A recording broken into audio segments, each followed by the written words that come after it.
நீ என்னிடத்திலே ஜெபிக்கின்ற வேளையிலே நான் உனக்கு ஜெயத்தை தருகின்றேன்.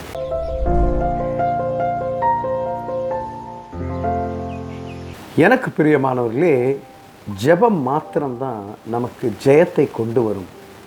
இடைவிடாமல் ஜெபிக்க, சோர்ந்து போகாமல் ஜெபிக்க கர்த்தர் நமக்கு அறிவுரை கொடுத்திருக்கின்றார், நமக்கு வார்த்தைகளை கொடுத்திருக்கின்றார்.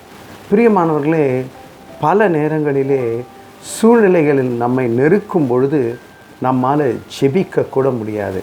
ஆனால் தானியேல் 6வது அதிகாரம் 10வது வசனத்தை பார்க்கும் பொழுது, தானியேலோவென்றால் அந்த பத்திரத்துக்கு கையெழுத்து வைக்கப்பட்டதென்று அறிந்த போதிலும் தன் வீட்டுக்குள்ளே போய் தன் மேல் அறையிலே எருசலேமுக்கு நேராக பலகணிகளை திறந்திருக்க, அங்கே தான் முன் செய்து வந்தபடியே தினம் 3 வேளையும் தன் தேவனுக்கு முன்பாக முழங்காற்படியிட்டு ஜெபம் பண்ணி ஸ்தோத்திரம் செலுத்தினான் என்று பார்க்கின்றோம்.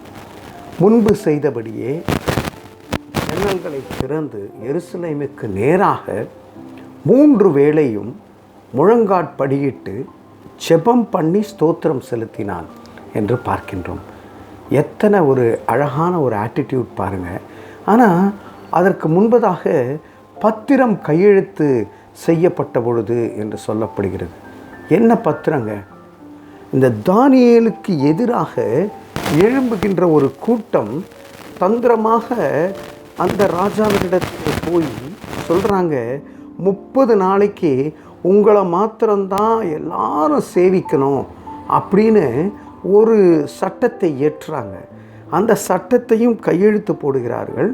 அந்த சட்டத்துக்கு விரோதமாக யாராவது எழும்பினாங்கன்னா, யாராவது செயல்பட்டாங்கன்னா, ராஜாவை சேவிக்காமல் போனாங்கன்னா அவங்கள சிங்க கெபியில் போடணும் என்று சொல்லி, பிரியமானவர்களே, நமக்கு எதிராக ஒரு சட்டமே அங்கே தீட்டப்படுகின்றது.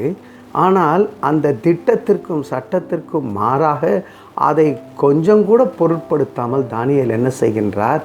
முழங்கால் படியிட்டு 3 வேளையும் அவர் ஜெபித்து ஸ்தோத்திரம் செலுத்துகின்றார். பிரியமானவர்களே, நடந்தது என்ன என்று நமக்கு தெரியும். தானியேலை சிங்கக்கெபியிலே போடுகிறார்கள். ஆனால் சிங்கங்கள் ஒரு பூனைக்குட்டியை போல அவர் கூட விளையாடி கொண்டிருக்கின்றது. அவங்க போட்டவங்களை திரும்ப அவங்க குடும்பத்தை தானியேலை மீட்ட பிறகு போட்ட பொழுது அவங்க எல்லாம் அதே கெபியில் மடிந்து போகின்றார்கள். உங்களுக்கு எதிராக திட்டம் தீட்டி கொண்டு இருப்பார்கள், உங்களுக்கு எதிராக சட்டங்களை ஏற்றி கொண்டு இருப்பார்கள். பிரியமானவர்களே, கலங்க வேண்டாம். தானியேலை போல 3 முறை முழங்கால் படியிட்டு செபித்து ஸ்தோத்திரம் செலுத்தும் பொழுது சிங்க கெபியிலே போட்டாலும் அந்த சிங்கங்கள் பூனைக்குட்டியை போல உங்களோட உலாவை வரும்.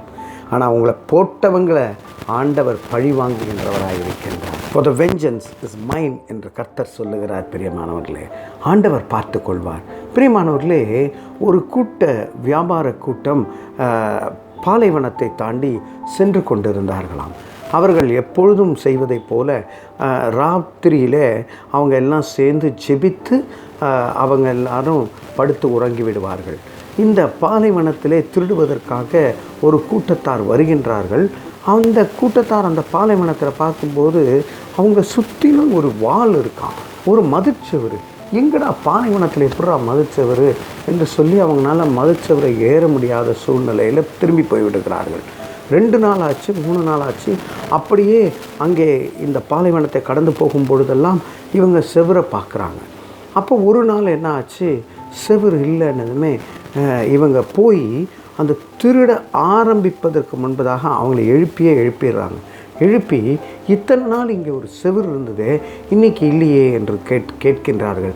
அப்போது அந்த வியாபாரிகள் சொன்னார்களாம், ஐயோ, இத்தனை நாள் நாங்கள் ஜெபித்து தூங்கினோம், ஆனால் இன்றைக்கி நாங்கள் ஜெபம் பண்ண முடியல, சோர்வோடு படுத்து விட்டோம், எங்களை சுற்றி இருக்கக்கூடிய அந்த செவர் இல்லை அப்படின்னு சொன்னாங்களாம். பிரியமானவர்களே, அதுபோல தான் நாம் ஜெபிக்கும் பொழுதெல்லாம் பிரியமானவர்களே, ஆண்டவர் நம்மை சுற்றிலும் ஒரு வேலியை அடைக்கின்றவராய் இருக்கின்றார். பிரியமானவர்களே, எந்த ஒரு சூழ்நிலையை நாம் கடந்து கொண்டிருந்தாலும் இன்றைக்கு ஆண்டவர் நம்மை பார்த்து சொல்லுகிறார், நீ கலங்காத மகளே, நீ கலங்காத மகனே. உனக்கு எதிராக சட்டம் போடுறாங்களா, திட்டம் போடுறாங்களா, நீ கலங்காத. நீ என்னிடத்திலே ஜெபிக்கின்ற வேளையிலே நான் உனக்கு ஜெயத்தை தருகின்றேன். இந்த ஒரு நிச்சயத்தோடு கூட தலைகளை தாழ்த்தி தேவனிடத்திலே ஒப்புக் கொடுப்போம். அன்பின் பரலோக பிதாவே, அன்று கர்த்தாவே தானியேலின் ஜெபத்தை கேட்டு கர்த்தாவே சிங்க கெபியிலிருந்து எப்படி விடுதலை கொடுத்தீரோ அதே போல இப்பொழுதும் என்னோடு கூட இணைந்து ஜெபிக்கின்ற ஒவ்வொரு ஆத்மாவையும் சிங்க கெபியிலிருந்து விடுதலை கொடுத்து வெற்றியை ஆண்டவரே எங்களுக்கு சொந்தமாக்கி கொள்ள ஜெபித்து ஜெயமெடுக்கிறோம். ஜீவனுள்ள நல்ல பிதாவே, ஆமேன், ஆமேன்.